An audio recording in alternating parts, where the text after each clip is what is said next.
Good afternoon, my name is Olga Tamanova and I want to thank everybody who joins us in Ukraine Media Center Ukrinform. It's day 513 of the full-scale invasion of our homeland by Russian occupiers, and now we will be talking about the situation in Mykolayiv region. Joining us online is Vitaly Kim, the military governor of Mykolayiv region. Good afternoon, Mr. Vitaly. Mr. Vitaly, good afternoon. I hope you're hearing us. I'm hearing and I'm seeing you. I've just forgotten to switch the microphone on. Good afternoon, Mr. Vitaly. What is the situation? We know that lately the situation is extremely complicated for the whole of the south of Ukraine. Mykolaiv is no exclusion. The enemy keeps shelling Mykolaiv region incessantly. What are the consequences? What is the situation as of now? Well,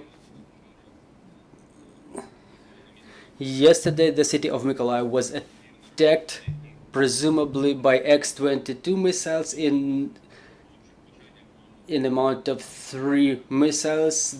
The center of the city and the residential sector was attacked. 3 persons died, including 1 child. A married couple who died. They were just sleeping in a 3-story residential building which was completely destroyed and is not subject to reconstruction. Another missile, fortunately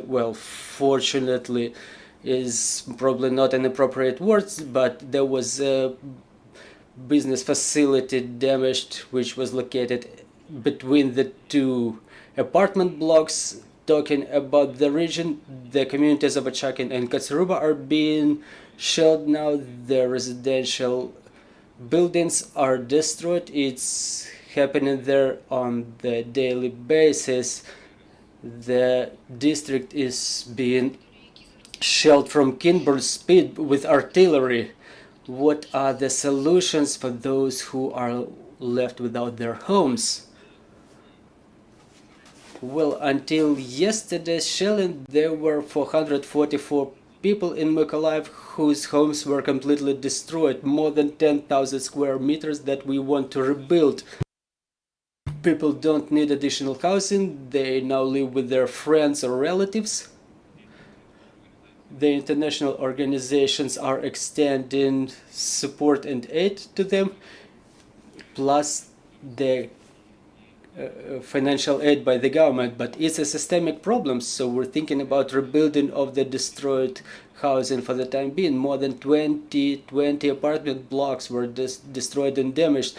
In some places the windows are broken along with the doors and semi-destroyed walls. Where the buildings are subject to repair, we support the reconstruction, and in case of completely destroyed building, it's a more lengthy process that we are working on. Talking about infrastructure, what is the situation with the critical infrastructure? What's going on with the water supply?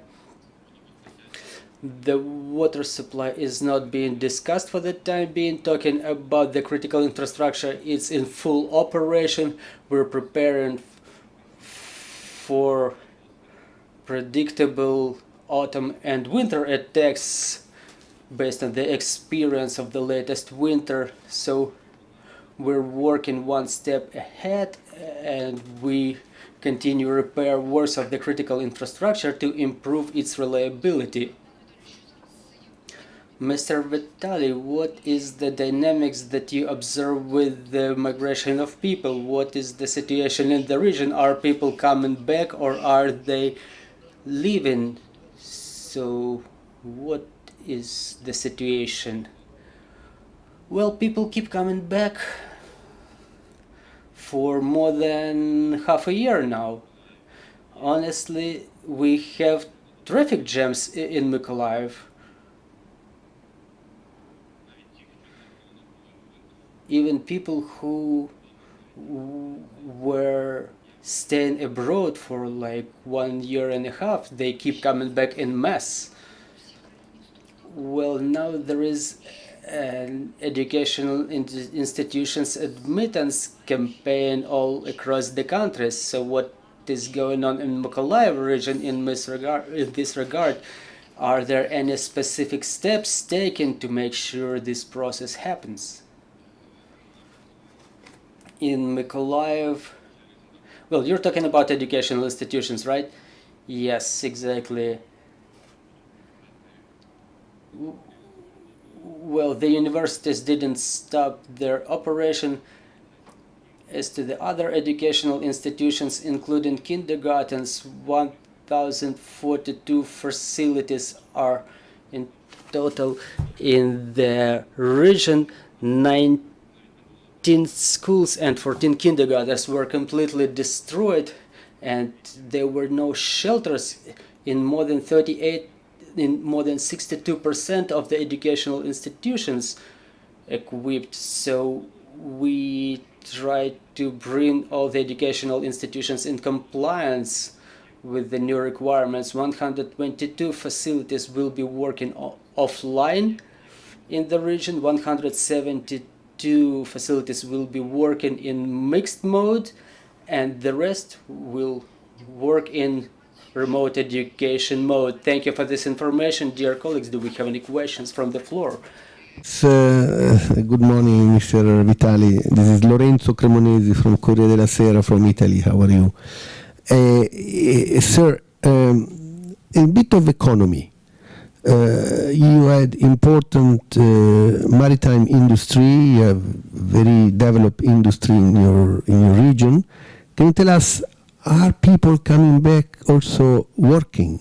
What is the situation of the work, of the industrial activity in the region, and the status of poverty? Because of course we know that the war is affecting the livelihood of people, and the question of unemployment and poverty. Can you tell us a little bit about that? Then I have a second question, but I prefer first of all you answer to this. Thank you.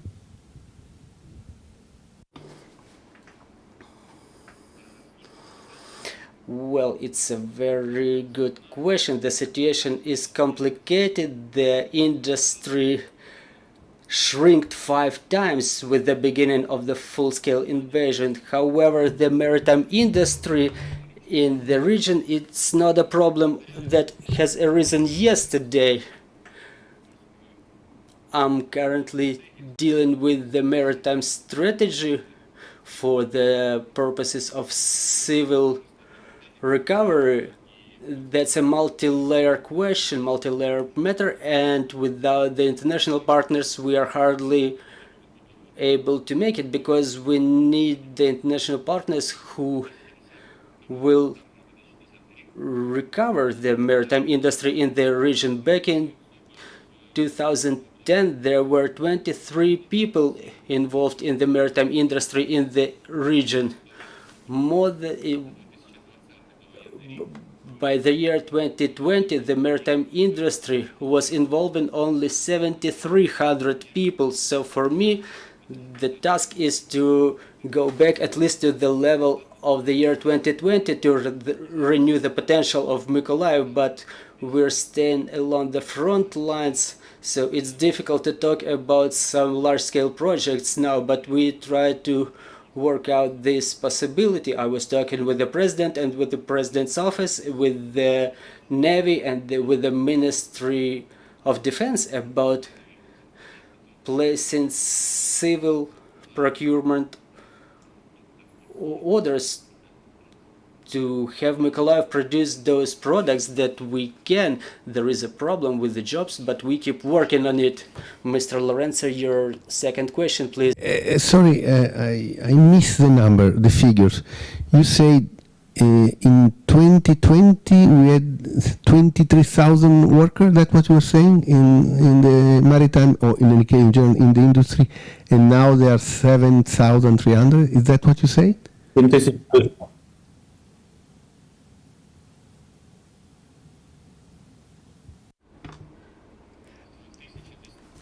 In the year 2010, there were 20,000 people working in this industry, 23,000 to be exact, and by 2020 this number decreased to 7,300.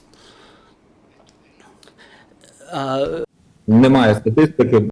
There is no statistics for today, but I think it's below 7,000.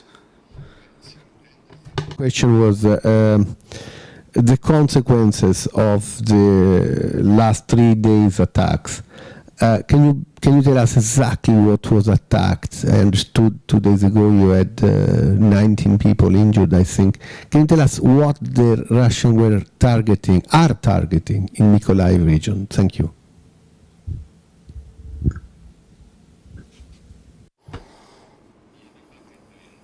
Well, I can put it this way. I don't know what they were targeting, but they hit the apartment blocks in the central part of the city where there is no even any industrial facilities. There is not even a capacity for placing an industrial facility in a radius of 10 kilometers.